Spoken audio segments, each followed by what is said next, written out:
Good afternoon. I'm Yan Zhen. I'm from the Southern University of Science and Technology, a geochemist. And I'm happy to chair session 3, New Regional Case Studies. We have 6 presentations, and I will try my best to end at 5:40. So each speaker, 15 minutes plus questions and answers. So the first speech is managing aquifer recharge at local level in India, developing a framework for village groundwater cooperatives. And my understanding is it's going to be given by, Dr. Singh. Somehow they list this as from Australia, but I think it probably should be from India.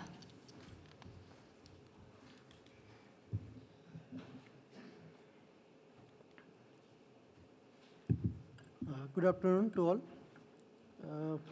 Actually, I am making this presentation on behalf of Dr. Basant Maheshwari. He couldn't present because of some occasions. So I am making this presentation on this managed aquifer recharge case studies in India. Actually, the project MARVI, the managed aquifer recharge through the village institutions, is a multidisciplinary project, and it's a multidisciplinary project, and there are various partners of this program. Academicians are there, researchers are there, rural experts are also there, and Bhujal Jankars are there. So total about 30 and more researchers and 35 farmers researchers are having coming together and implementing this program in 2 locations in India. One is in Rajasthan state and one is in Gujarat state.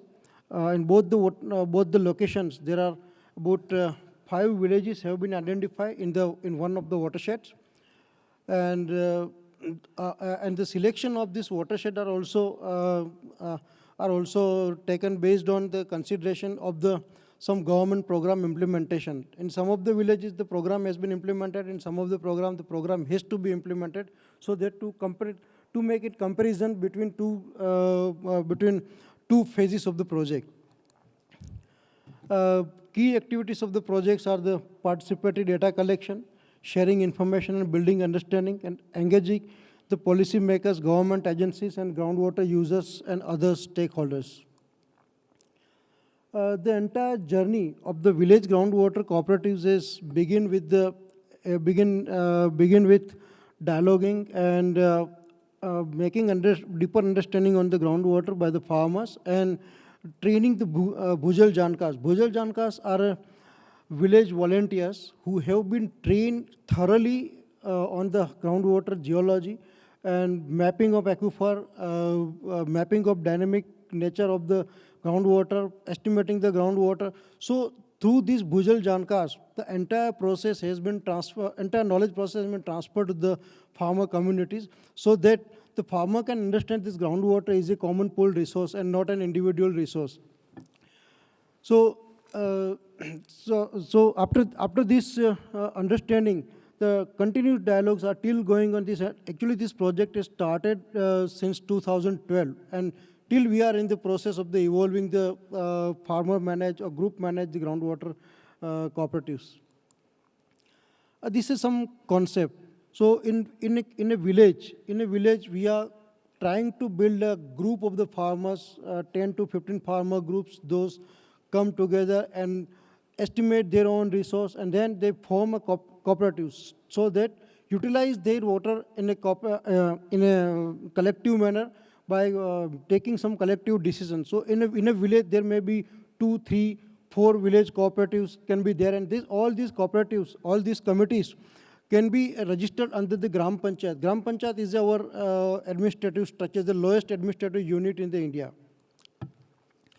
After this Gram Panchayat, then this all coming together, all various Gram Panchayat, they can go to the block level and block to district, and then they can go up to the central level, so that they can get benefits of the government schemes, etc.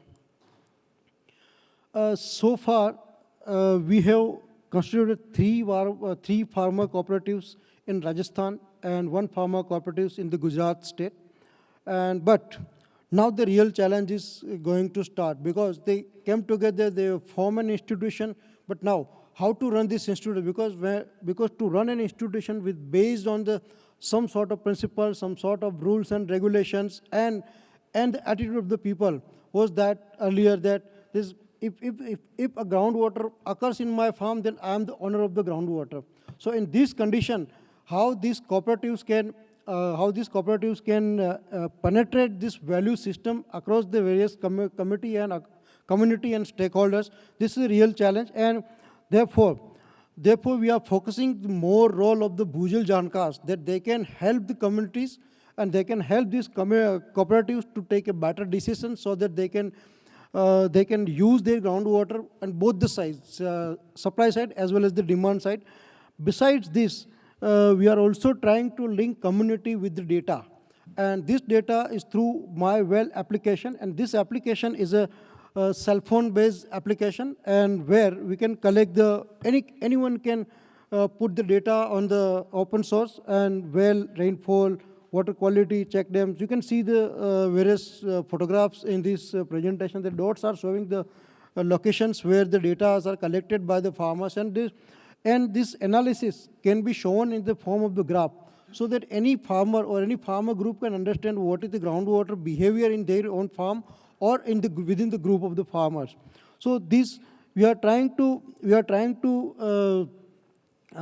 build the capacities of the farmers and Bhujal Jankars by using such type of tools, so that they can utilize their groundwater based on some sort of calculation, and they can manage the groundwater at the demand side instead of, because supply side there are lots of intervention are going on, but demand side, how to conserve, how to use wisely this resource is more important. There are some intervention have carried out under the MARVI, like desilting of the existing marsh structures. Some new marsh structures are also have been built during this project duration. The practical challenges we face, that first of all, to convincing the farmer is the great challenge, because the farmer, as I already mentioned, that the farmer has an attitude that if a water found in my farm, that I am the owner of the farmer. So why should I share my resources? And the second question is that if I have developed my borewell, it's my personal investment. Why should I share the water? So this is the first major challenge we face when we talk with the farmers, why we should go for this cooperative. That is one. Second number challenge is that the farmers who are not owning the well, they are not clear what to do with this groundwater resource, because they are not considering that they are also having their share on this common resource. That's another challenge we face this. Third important thing, that the farmers nowadays are selling the water. They are seeing the profitable business of selling the water instead of using the water in the agriculture. Because using water in agriculture, they have to pay for the electricity and any other input cost. But if they sell the water, they are earning the money. So these are the practical challenge, and we are still dialoguing within the villages to resolve these challenges. To constitute a farmer or village groundwater cooperatives, there are some considerations. That is we have considered it should be the bottom-up approach. It should not be the top-down approach. That one thing is sure, that they will not wash off using the village groundwater cooperatives, because as an individual today they can face they cannot assure that in the future they can have the groundwater. But if the cooperatives will be there, then they can put some community pressure on all of the farmers, and then they can put some regulation to depleting the water levels. Then they will not pump water more than the recharge. That's another sort of the principle. Strategies to reduce the groundwater demand and increase supplies through the managed marsh structures. Redirecting and redesigning the government programs to support the village groundwater committees or cooperatives. Facilitate support village groundwater cooperatives group to success. So these are the prime considerations for the village groundwater cooperatives. Steps. Steps are there. There are three-step procedures are there. One is the local ownership of the problem, because at present people are not owning the problem. They are owning everything, but they are not owning the problem. This problem is because of us. They are not recognizing this thing. So the first step is that to dialogue with the people so that they can understand, they can recognize, or they can own the problem. That's yes, this problem is because of us, not for any other external criteria. Second thing, build the local ownership on the solutions. And third is local implementation of the solutions. So these are the three-stage processes of the steps in the village groundwater cooperatives. Points that makes farmers see the merits. What merits they can gain by associating with the cooperatives. Like today, the farmer is getting the water, but it cannot be assured that in the future he or she can get the water. So these cooperatives can assure at least in the future they can have better condition rather than worse condition. If they can work together, they can better access the government program, because the unity and the groups, and nowadays also the government of India is thinking to empower the Gram Panchayat. And if the Gram Panchayat will get empowered, then these groups can be better way to use, better way utilize this kind of the resources from the government. Understanding the cooperative, the Gujarat, and these are the memberships in the different cooperatives. Like lowest is the 15 and more than are the 21 members are there. Women are also in some of the cooperatives, women are also members. Key issues and challenges. We have organized one workshop to understand the key issues and what are the challenges. Like one is define the clear group boundaries. How we can define a boundaries where what particular group can work. So this is the challenge. Then another challenge is match rules governing use of the common goods to local needs and condition. Ensure those affected by the rules and participates in the modifying the rules. See, these are the challenges. I'm not going to read all the challenges, but definitely these are the key challenges that we are going to, we have to address these challenges, and we can address all these challenges with the help of community only. So we are in the process how this community can recognize these challenges and how they can resolve these challenges with themselves. So at present, some of the challenges community are recognizing, at some of the challenges they are not recognizing. So for this kind of challenges, we need to engage the community dialogues very intensively. So now, conclusion. Village groundwater, we are seeing that the village groundwater cooperatives can be the better institutional mechanism at decentralized way to manage the groundwater in a village scale or at a very micro scale. ISMAR strategy is required to boost the groundwater supply and water saving practices to reduce the groundwater demand at end users. The formation of village groundwater cooperatives in the study area has already encouraged farmers to work together. So at least we can proven that the farmers have to work together to manage to save their groundwater in the village and the farm itself.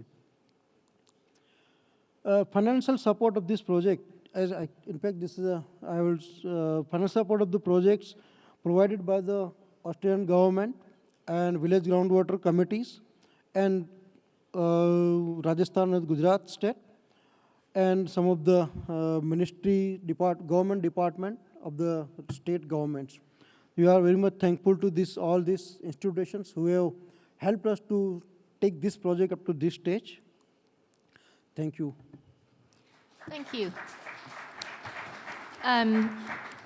Before I turn this to, I forgot to remind people that the third presentation about Peru is going to be in Spanish.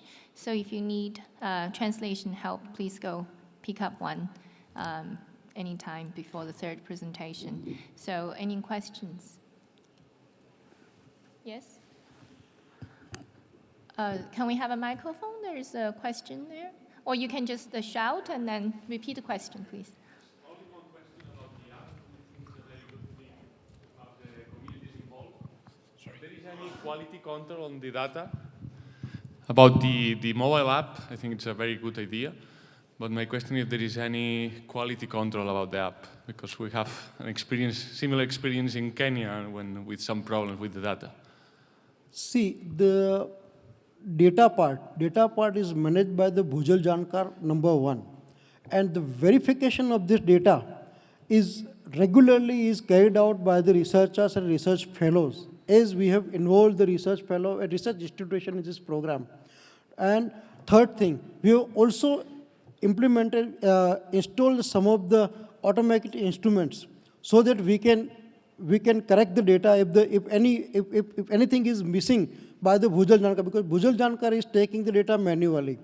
So sometimes what happens, it is not in his intention, but by mistake he can collect some wrong data. So we can verify this data with two methods. One is research fellow, who are the technically sound person from the universities, and another is the automatic instruments.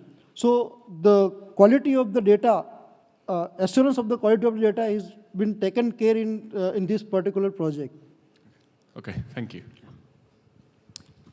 Since the presentation was more on the process part, I couldn't present the data part, but my colleague Prahlad is there, and his presentation and the similar project is there. This is on the data part, is out today only. Yeah. Any other questions? If not, thank you very much for sharing this community approach to a very difficult problem.